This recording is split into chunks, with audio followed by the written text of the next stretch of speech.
Trevor, good morning.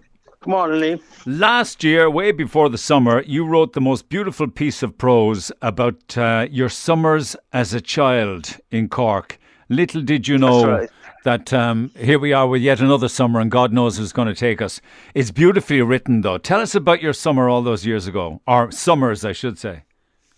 Yeah, well, I suppose all the summers that I can remember, from my childhood were good ones. Anyway, first of all, they were great memories. But they're always included, they always involved either Crosshaven or Fountainstown or Youghal. Actually, I'm old enough to remember the last train going on to the Youghal. I remember being on the train going down to Youghal, getting off the Youghal beach.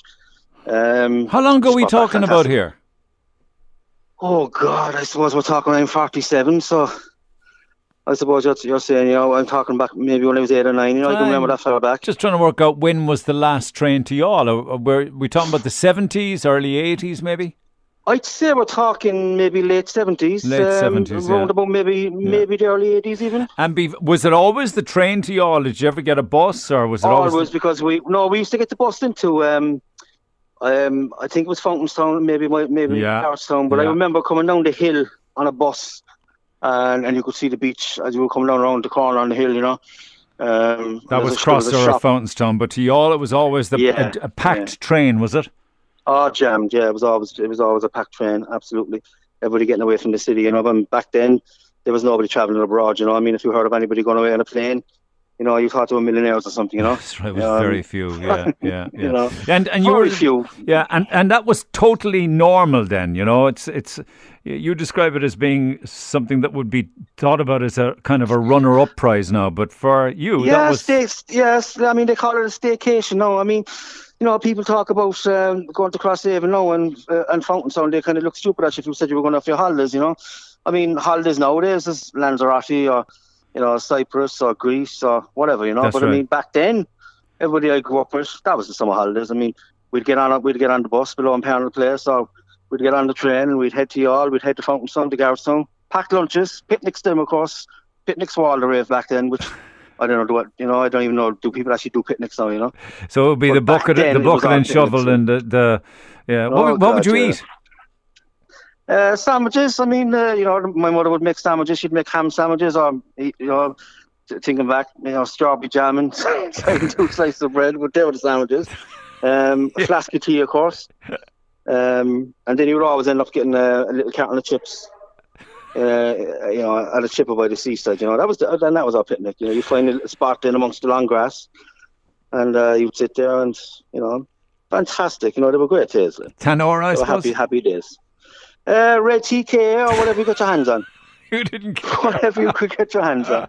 And back then there used to be Galvin's or any off license really would have a money back thing, So if you brought the empty glass bottles back to Galvin's, you'd get money back from, Yeah. So we used to go around collecting. We used to collect the empty glass bottles and save them up. And we'd bring them to Galvin's, and the money you get then, you'd be able to buy sweets then and stuff for the picnic and the day out, Would they have been primarily day trips then?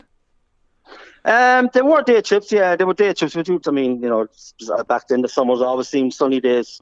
I suppose your memory kind of thinks that way, but it never seemed to be raining. But no, sun always shone. Yeah. Always shined, yeah. Sun was always shining. You stayed out all night, yeah. Later on, then we got a bit older. We might have ventured as far as Banna Beach for a week or two. I remember my parents they used to have a big tent, a 5-man tent. So we even went up as far as Ross's Point. Go away. We went as far as Banna Beach, up to Westport.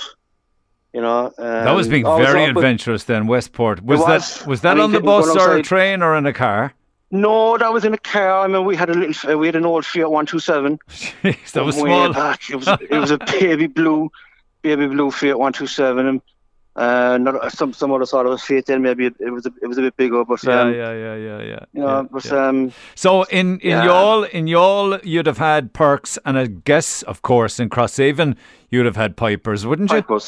Pipers Marys, yeah, Pipers.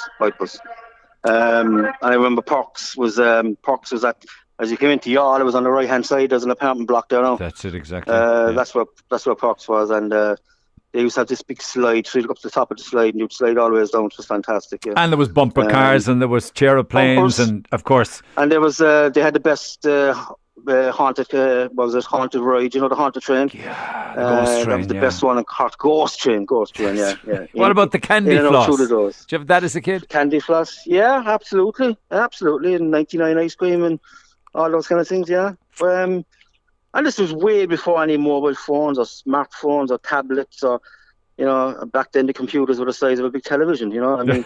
There was no, none of us had them. And mobile phones, they were like bricks with big foot-long aerials on them. Kids back then really used their imagination, didn't they, as opposed to technology? You had to. Yeah, you had to. I mean, I'd still regard myself as young at 47, but even when I was a child, there was nothing there. There was no technology at all there. I mean, like Pac-Man and Space Invaders. They were the video games you had. So it was soccer or hurling or tennis on the beach kind of thing. Sandcastles. John McEnroe's. Yeah, John McEnroe, Ivan Lendl, Jimmy Connors.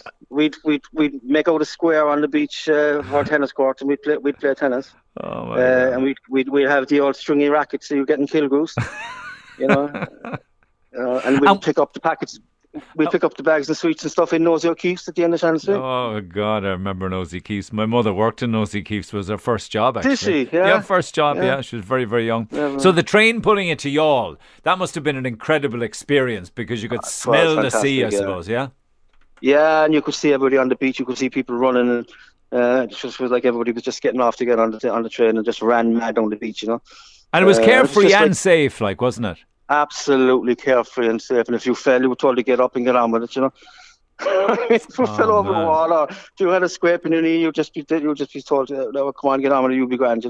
And you go home then, tired from the sea wind and what have you. Absolutely exhausted, wrecked, exhausted, slept in for the night. Yeah, it's a beautifully written piece because I can almost taste the jam sandwiches with a little bit of sand through them. I'm smelling the carton of soggy chips.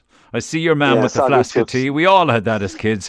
Of course, yeah. And, you make the point that, unfortunately, maybe the last year will give us an opportunity to look back and say that we probably noticed a lot more in the last year. We were more attentive to things than the last year. Do you get me? I think so. I think you're right. Definitely. I mean, I think for the last, certainly in my last decade, I'd say all I was consumed with was walk, getting on with it. But you kind of start to appreciate things more when something like this happens. You kind of stop to slow down. You kind of look around. You see stupid things like you hear the birds singing more, and you see the sky and stuff. I mean, simple things like that. I mean, things you take for granted before. Train is gone now, though, and many of those. Well gone, but it's a pity. I mean, I often wonder why the train isn't still there back down to Youghal. I mean. And unfortunately, I drove through there not so long ago. Youghal, the main street in Youghal, it's really run down. It's a shame, really. It is because it was such a fantastic town, and it was everybody from Cork went down there. I mean, it was a great. And then Spain came along, and the Canary Islands came along, and Lanzarote came, and Canaries came, and Gran Canaria and Greece.